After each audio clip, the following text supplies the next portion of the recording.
Now see, for solids we discuss this thing as temperature increases, its volume increases. For liquid and gases also the same thing happens.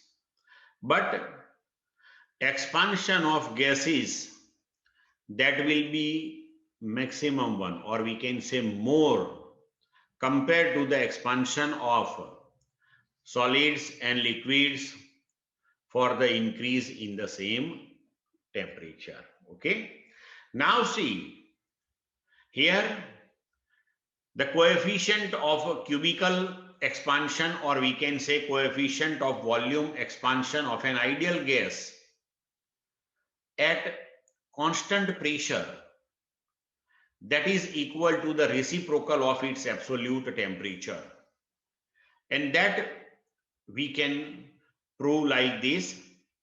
We have the ideal gas equation, that is PV equal to mu R T. Now suppose the temperature of the gas is increased by delta T by keeping pressure constant, and its volume is increased by delta V. Then in terms of the change, we can write the equation P delta V equal to mu R delta T. Now if we take the ratio of these two equations, then PP cancelled on left hand side, so delta V by V.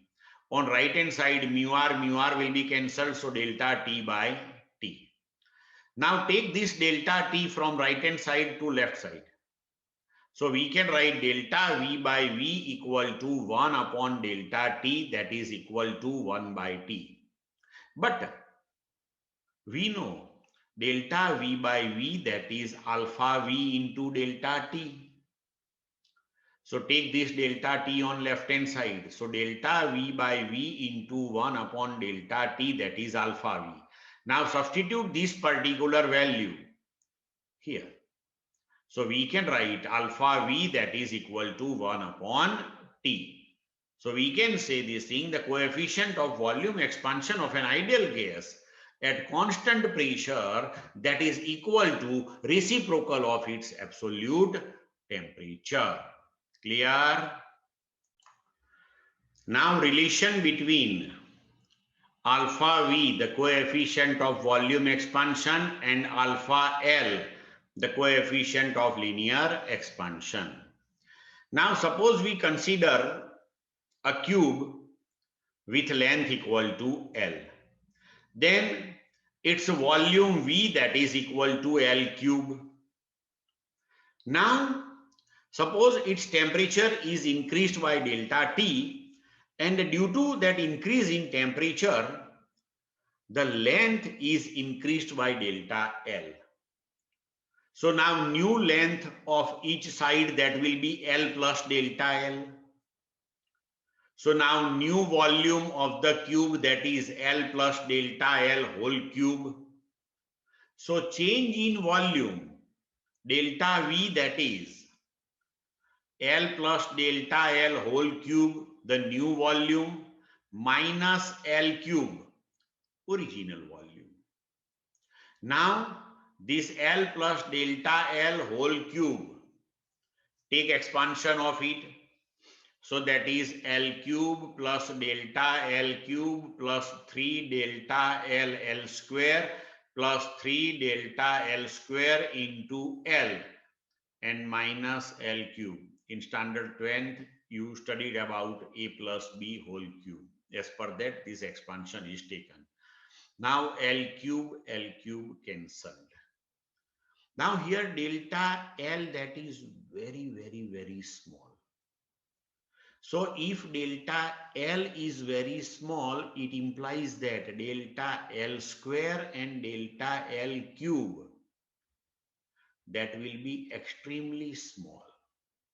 So in this particular equation, we can neglect the terms with delta L cube and delta L square. So if we neglect these two terms, then we will have delta V, that is equal to 3 delta L into L square. Now, on right hand side, multiply and divide by L. So you can write 3 delta L by L into L cube. But this L cube, that is original volume V. So we can write delta V, that is equal to 3 delta L by L into V. But in theory of linear expansion, we discussed this thing. Delta L by L, that is equal to alpha L into delta T. So replace this delta L by L.